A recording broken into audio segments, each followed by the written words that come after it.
Hey, Tubies, it's Psychic Bob. It is so rocking to be back with you. Well, I want to just let you guys know I'm doing fine. This has been a little bit of a hectic week, and I didn't get out a video yesterday. I'm having a lot of problems right now with my new phone system and my computer, and it was a little bit of an intense day, so I was offline most of yesterday. So, anyways, we're back. Everything seems to be working, knock on wood.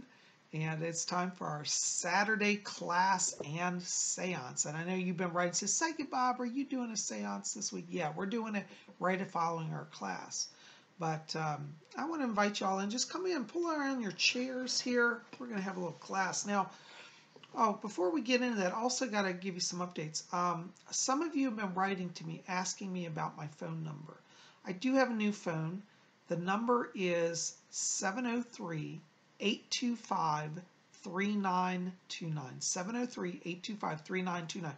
That is a landline phone. It's not a cell phone because people say, well, I tried to text to that number and it didn't go through.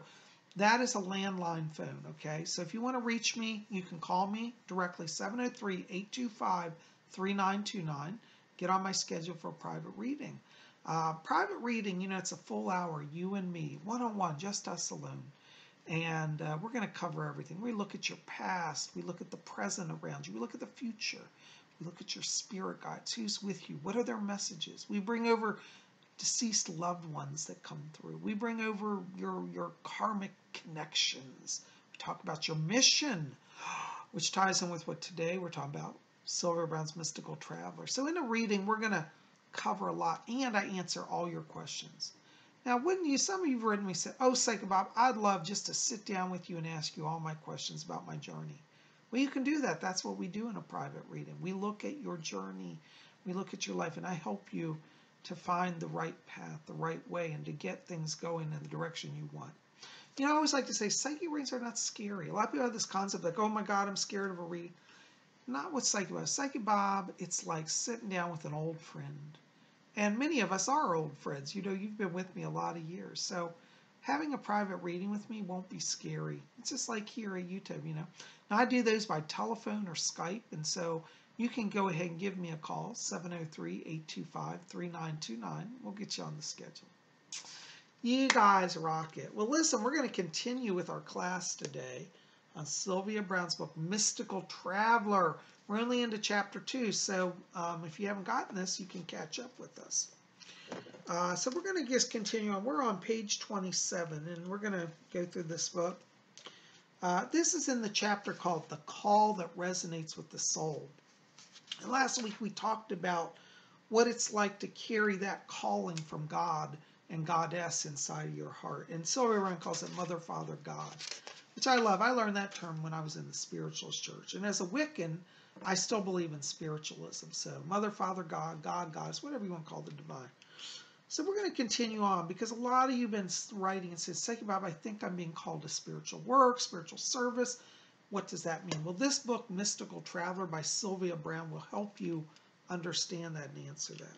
So let's continue on. We're in the section in chapter 2 called Heeding the Resounding Call. Okay. I'm going to go ahead and read. All right. Francine is Sylvia Browne's spirit guide. That's like my version of Fletcher, okay? Francine shares that when the call to become a mystical traveler goes out, it resounds throughout you. You'll know when you get the calling by the nagging sensation of there must be something more. However, that feeling is also courtesy of your spirit guide nudging you, reminding you that even before you incarnated, you were told by the council, and this is in parens, a group of highly evolved beings that helps you with your chart. That's what the council is. That you were a mystical traveler, that you were mystical traveler material. It's much like what so many nuns and priests I've known have told me. It was as if something inside of them awakened, and they just knew that the lifestyle they'd chosen was absolutely for them. It is the call, my guide notes, that resonates in the soul, and you don't have to dress or speak differently. It's a very quiet oath between you and God, or goddess. That's my quote. So let's stop there just for a second. See, this is the thing, and this is where I think a lot of people right now are struggling. We're kind of taught by our culture that only priests and nuns, only the Christian clergy have a calling.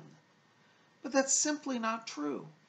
I've met Wiccans that have a calling. I've met spiritualists that have a calling. I've met Buddhists that have this calling. This calling from the soul comes from the higher place. And whether you know it or not, all of us come from the same place. Now, we get down here and we take different practices. Some of us are Buddhists, some are Wiccans, some are Catholics. It doesn't matter what you call it. If you're working with the higher self, you're connected to the higher power. I think that's really true, what Sylvia says. Let's continue on. Francine said that I didn't have to have the mantle drop until I started my church. And that I wrestled with for at least 5 years before that. Why so long? Because I knew the awesome responsibility and sacrifices that would be involved. Of course, I was also aware of the benefits, but I am human. I was afraid that I wouldn't live up to being a mystical traveler, that I couldn't totally give up my will and be in complete service to Mother and Father God. Let's pause right there. I think that's a good thing. The church that she's talking about, she has a church called Novus Spiritus, which is kind of like similar to a spiritualist church. She calls it a Gnostic church, but it's close to spiritualist. And like Sylvia, she said she wrestled with it for a long time. I had the same issue because when I was younger, I knew I was being called to spiritual service. And every place I went, I kept being invited to work, in the service of spirit. And when I was in the spiritualist church, I kept getting messages from the mediums and different people that said, you're being called to service. And I thought, oh no, I don't want to hear that, not me. But you know it when it's inside of you. Some of you today may say, Bob, I know that calling, I'm just so scared. Listen, don't be scared. It took Sylvia several years, and I get that. I put it off for a long time. And it wasn't until I was 40 that I became a mystical traveler. So if you're 20 years old and watching this, you may be a little young. And I mean, mystical travelers can come in all ages, but don't pressure yourself to do something you're not ready for. Take your time. Spirit will wait. But some of you, you're being called,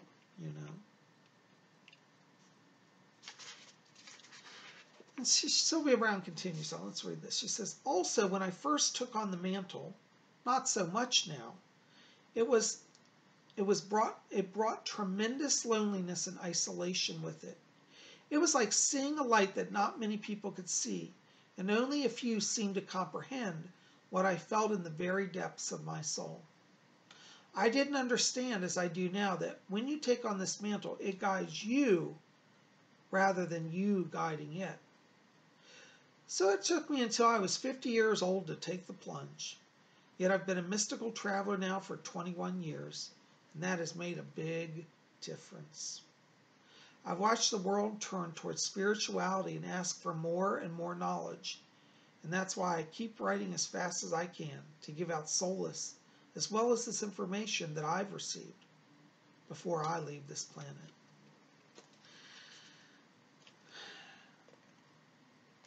Sylvia's right, I have to tell you, because when I decided to fully give up my will and say, yes, Spirit, I will serve, I had a lot of changes in my life. I had to leave a corporate job that had security and benefits to step out into running my own practice. Do you know I had some friends, really close friends during that time, who abandoned me. They're like, we don't want to know you. You've gone off the deep end. You've left the corporate world, the normal, and I put that in quotes, world, to work like what? A psychic? Didn't make sense to many people. My own family thought I had gone insane. But you see, this is the challenge, I think, of every mystical traveler, is that when the calling comes, it's like nothing in the world stops you. Yeah, I resisted for a long time. I probably could have jumped a little earlier. Hey, but 40 is a good age to jump it, as a mystical traveler. If you're in your 40s, maybe you just turned 40, Maybe you just turned 50. I'm 50 now, but I've been a mystical traveler for 10 years. Those of you who have been with me over the last 10 years know that I've really devoted my life to the spiritual calling. Many of you have had readings with me. Many of you have bought my books. Many of you watch my YouTube. This is what I do all day long. I teach, I preach, I write. I try to bless where I can. It's a life I wouldn't trade. And once I realized that I could just trust Mother, Father, God, the great Lord, the great lady, I haven't had to look back. And neither will you. That's my message. Neither will you. So don't be afraid of this calling. You know, I think I'm going to stop there. I'm going to keep our class a little short today because I've got a really busy day and we want to get into seance. But I want you to think about that, you know. Some of you, like myself, like Sylvia here, are being called. You know the Spirit is calling you. So don't be afraid. I promise you, and I know if Sylvia were here, which she is spiritually, she'd tell you the same thing. She would promise you as well that you're not going to lose. And what you do lose, you probably need to let go of. And like the Spirit told me, don't worry, any friends that you lose, any family that you lose through following the service of God will be made up to you manyfold. Jesus even said that, in fact. Jesus said that nothing you could forsake for the kingdom of God would be forgotten in the kingdom of heaven. So whatever you lose in this earthly sense, it'll be made up many times more in the spirit world. I believe that. I believe that's true. I think Jesus was right about that. So don't be afraid. If you're getting that calling, trust me, you'll be so thankful you took it. Well, that's all I'm going to say today.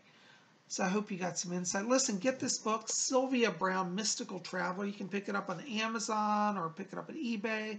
I bought this as a used copy. I think, actually, no, this one's my new copy. I have a few copies of this. One of them, it's back in my storage area, is a used copy because I thought I lost my original. But I paid on eBay like $2 for this book. It's not too thick of a book, and it's easy to read, and it's really good. So get this book and join our class each week. We're going to be covering that in the next few weeks. Well, as I said, time for a seance. So what I want you to do is pull up your chairs, and we're going to see what the spirit world has for you. Well, Tubies, it's time where we have our seance.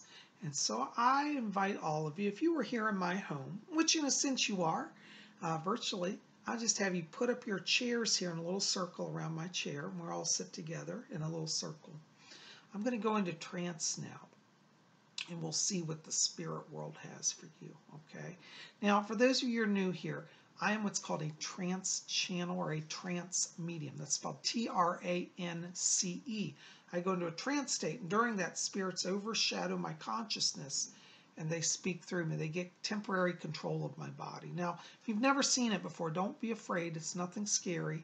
It's a little different, but I'm used to it, and I love the energy of when the spirits enter my body. It brings me a lot of joy and peace, and I kind of drift away, and they come in. So I'm just like resting during it. But anyways, I hope you enjoy it. We'll see what happens. You know, as I always say, I hope they'll show up. I never know. But we're going to invite them in. So pull up your chairs here, and let's have a seance, okay?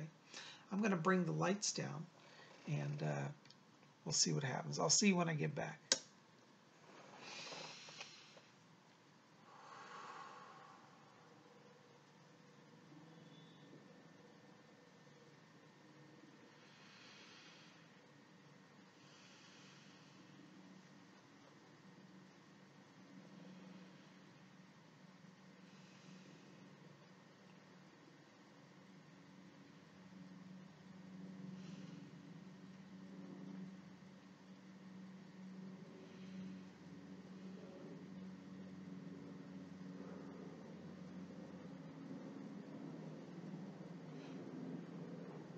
Oh, this is Fletcher. I think we're in the body.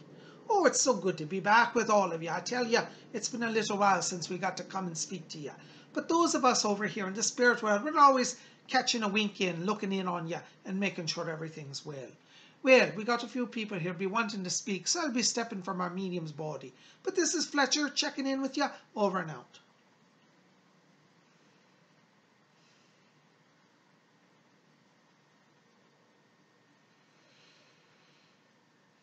Today, as we look upon the earth, we see that the world is in a state of great disruption, disarray, confusion, and materialism are rampant across the planet.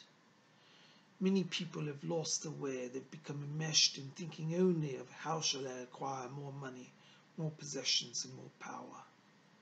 This need to acquire comes from a deep spiritual longing. Inside of each human being, there is a longing for spiritual knowledge, spiritual light, and spiritual truths. But some human beings forget that they hear the Spirit's voice, and they only hear the world's voice. The material world has a voice that will drum out even the most powerful spirit voice.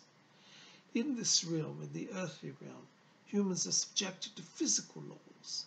They hear and sense physical things. And so it is that the world of the spirit becomes dimmed, and occasionally they find themselves in a place where they can no longer hear the spirit world. The early members of the ancient world of Lemuria. Lemuria was an ancient continent, as many of you know, in the South Pacific. It was inhabited in its early days some 30,000 or 40,000 years ago by a race of beings that were predominantly spirit. They came over from the spirit world, and they entered into fleshly bodies. But at first they retained their spiritual bodies solely. Slowly, as they became more enamored with this physical plane, their dense bodies began to form. Their spiritual bodies became denser and less fluid, and eventually took on a solid form. Some of the early Lemurians felt that they became trapped in the material world. For some of them it was a situation of great panic, great anxiety. For others they felt that it was a nice balance between the physical and the spiritual. Most of humanity today has forgotten the spiritual and are like the later Lemurians who only believed in the physical. The difference is that humanity today has become rampant in its desire to invest in the material world. The Lemurians were more powerful in the sense that they still retained their psychic faculties. Their minds were bright and clear. They could still do feats that would amaze modern man, such as levitation and the ability to pass through solid matter. Today, humanity has forgotten its spiritual gifts, and those who do claim to remember them are often laughed at. There are many of psychics on the earth who descended from the Lemurians as well as the Atlanteans, and both cultures had the presence of spirit and the power of the mind. Today's earthly realm has forgotten the power of the mind, but I should say they have forgotten the true power of the spiritual mind in favor of the earthly mind. The earthly mind is very intelligent, very brilliant. It will run your body. It will give you clarity of thought. It will allow you to engage in the material world. But behind that physical brain, there is a spiritual mind. And this is the part of you that remembers other lives, the part of you that says there is more than this material body. It is the part of you that cries out for freedom, saying, when it is my time to go, I wish to leave the body and return home. We see upon the earth humans who are now awakening to the concepts of reincarnation. And they're starting to say, could I have come from another time and another place? From our world over here in the spirit world, from our perspective, we see this world and think it's very good that humans are opening their minds again to spiritual truths. We wish to aid and guide that evolution upon the earth. When humanity forgets who it is, there is much danger that comes with that. We've seen many times on the earth that the earth has come very perilously close to destruction. One only need remember World War II with the atomic blast at Hiroshima and Nagasaki. And then we remember also the Cuban Missile Crisis in 1963. Do you see how close the world has come many times to using its physical mind to destroy the earth? Fortunately, the spiritual mind in both cases took control, and people said, no, let us not exploit this power that we have. And so the world has continued. But it was the spiritual mind that intervened against the material mind. Some of you today feel that you have lost your way, and you think, I'm swimming or drowning in this material quagmire. If you feel that you are drowning in the material world, stop and ask yourself, what is my spiritual purpose? Am I more than just simply a body, a collection of molecules? Upon deeper reflection, you will discover that you have a spiritual self, and that the spiritual self longs for the higher ideals, freedom, beauty, peace, love, light. All of these things are the elevated spheres. They surpass the material mind. If you're somebody who says, I only wish I had a larger bank account, I only wish that I had the better clothes, I only wish that I had a better home, you may be being predominated by the physical mind, the earthly mind. Both minds are necessary in order to continue your journey here. But the secret to joy in this earthly life is to have the balance between the material mind and the spiritual mind. And when you let the spiritual mind predominate, then you have the right joy. Of course, some would say that if the spiritual mind predominates, then there will be no balance in the earthly mind. I have always found that in danger, it's better to lean on the spiritual mind, for your vision in the spiritual mind, your clarity is much more acute. This accounts for psychic sciences. It is the spiritual mind that overlays itself on the material mind. Now, please understand, I'm not negating the value of the physical realm, for the physical realm is a necessary part of your evolution. It will allow you to move forward, to grow, and to learn lessons that only can be learned in the body. But do not forsake your body for the spirit world, nor the spirit world for your body. If both work in tandem, then you shall have joy, freedom, and happiness. Fletcher's asked me to shorten my talk. He says the medium's power is waning. So let me conclude this by reminding you that you are body, you are mind, and you are spirit. And all three are your balance. If you do not eat properly and take care of your body, it will fail you. And what good will you be to the world? If you only think of your material mind and not the spiritual mind, you may lose your way in a quagmire of confusion and despair. If you follow only your spiritual mind to neglect of your physical body or material mind, then you will be in balance, you will be unearthed, ungrounded, and not much help to anybody. So remember, it is a balance between the body, the mind, and the spirit. Fletcher says, I must step from our medium. It's been a great joy to be here with you. My name is Fletcher. Excuse me, my name. Maybe Fletcher's his name.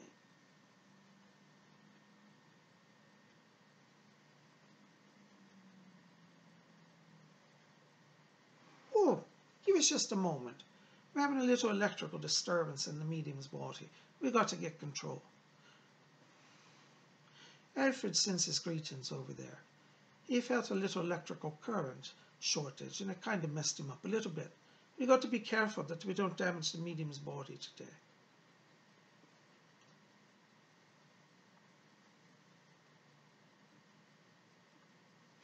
There we go. We've got the vibration right. Well, I think Rose wants to be popping in here and say hello to you. So we'll be letting her come in.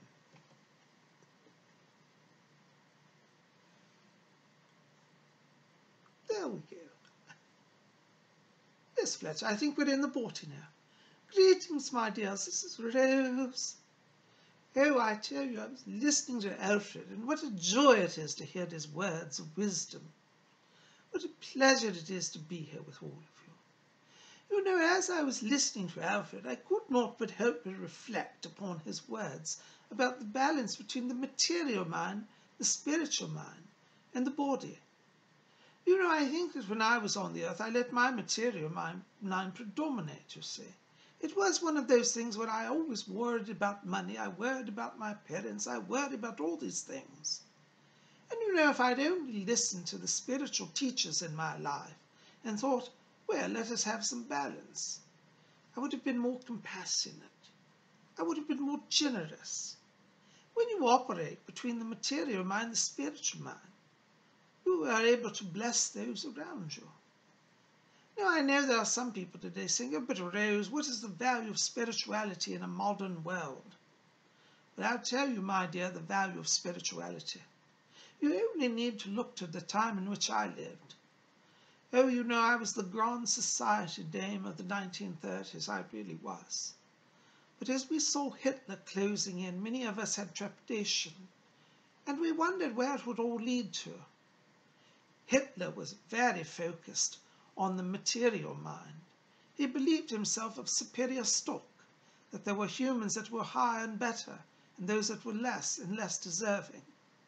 These are material perceptions, not spiritual perceptions. And you see, there are those who claim that Hitler was involved with spirituality. I would agree with that to a certain degree, but it was dark spirituality, a dark form that led to madness, and as we see by the results of that war, great destruction and the loss of many lives. Yes, the material mind and the spiritual mind must work in tandem and with the body in balance, or there can be great chaos and destruction. And I do believe that Hitler is an example of this imbalance and what it could lead to. As human beings, many of you are saying, well, you know, I don't see any evidence of the spirit world. All I know is the material world. Why should I believe it? Oh, my dears, it's true that it is more difficult whilst in the body to see the spiritual world. But might I remind you that you yourself are not a body, you're a spirit inhabiting a body. It was true that you don't believe it all or remember it. It's because most of your memories of your past lives and of your life before this life have been removed from you. This is done over in the spirit world in order to prepare a human to incarnate. When a person incarnates, they wipe the slate clean and they get to start fresh. This is so that you don't come into this life carrying all your anxieties and your baggage from your former lives. Well, now, we do say there are occasional bleed-throughs, and some memories are allowed to be retained in order to help you advance in this life. Do you not realize that each of you have lived before, each of you have skills, each of you have power, and each of you are able to do many things that you do not believe you have done, for you've done them in former lives. Some of you, if I said to you today, would you like to go to Switzerland with me and go skiing in the Alps? Some of you would say, oh yes, Rose, we love to ski. Some of you would say, oh dear, no, Rose, I'll never ski. And I would say to you, have you ever skied before? I said, no. I said, why not? Oh, I had great terror. Maybe that terror is connected to a past life. Maybe you fell from a mountainous cliff before. Consider that your phobias, your fears, your hang-ups, some of them have karmic connections, past life connections. If you can open your material mind to this reality, then you will begin to understand the workings of the spiritual mind. All three, as Alfred has said, must be in tandem, body, mind, and spirit. And if you have all three in tandem, then you will be more happy, more joyful, more complete as a person. As I said, during my earthly life, I let my material mind predominate, much to the regret of my own self once I returned home here to the spirit world. But you see, now I'm working in balance again, for my spiritual body is healthy, my mind is healthy, my spirit is healthy. Yes, all three exist over here, for you take on the same body, but a different body, a body of finer substance here. It's called the spirit body, though it has an element to some degree of materiality, but of a much higher and finer vibration. Your spirit body does not experience pain in the way that your physical body does, but you do experience more acutely emotional feelings here, so your sorrows here can be more intense at times, but also your joy. Over here there is nothing that you lack, and so to have joy and success are much easier here. This, though, is one of the reasons that you will come to Earth. You come to Earth in order to make it a little bit challenging. You see, your greatest growth on Earth, when you face tough times, difficult times, these are the times. What is the word? The times that try the souls of men.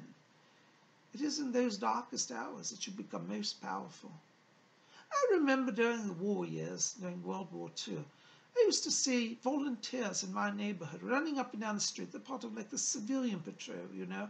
They're kind of the local guard, and they'd organize events and raise money for the war effort and all sorts of things. These are people who were not fearful. They had a sense of conviction in their lives, and they lived in glory and honor on earth. And when they came over here, they were well received. Selfless service to humanity comes from the spiritual self. Oh, the material self wants to help occasionally, but it's really the spiritual self that drives all these great endeavors and efforts. So if you're finding yourself today feeling perhaps a little bit lost, a little bit unsure of your way, not sure if you're supposed to be here. Find a project of service. Find a way to be of service, and then you will activate your spiritual mind. For all things done in love through the mind of spirit resound throughout the universe, and the blessing is sure to return. Fletcher says our medium's power is growing weak, so I shan't be staying. But I so enjoyed the opportunity to visit with you today. Alfred and I both send our greetings along with dear Fletcher, and we look forward to meeting with you again. Thank you for receiving me. I do feel that the power is starting to wane, and so I shall not stay much longer, but I'd like to thank you all for being here, and I send you my blessing, my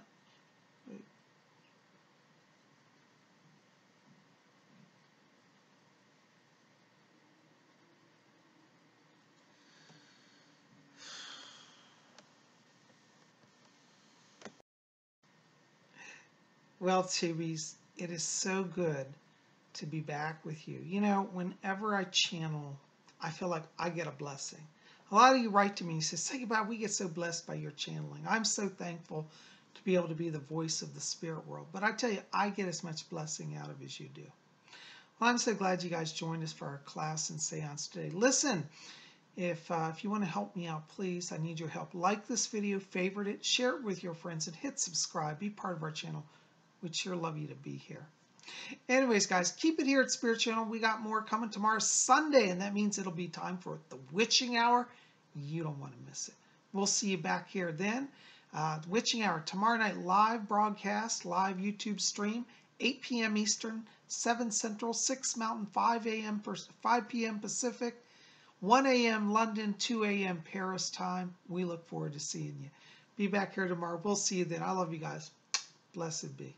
Oh, by the way, if you want to get on my schedule for a private reading, give me a call, 703-825-3929. Definitely check out my website as well. I've got information about my readings, how to join the Order of the Purple Cord, and we've got a bookstore over there. You can get my books.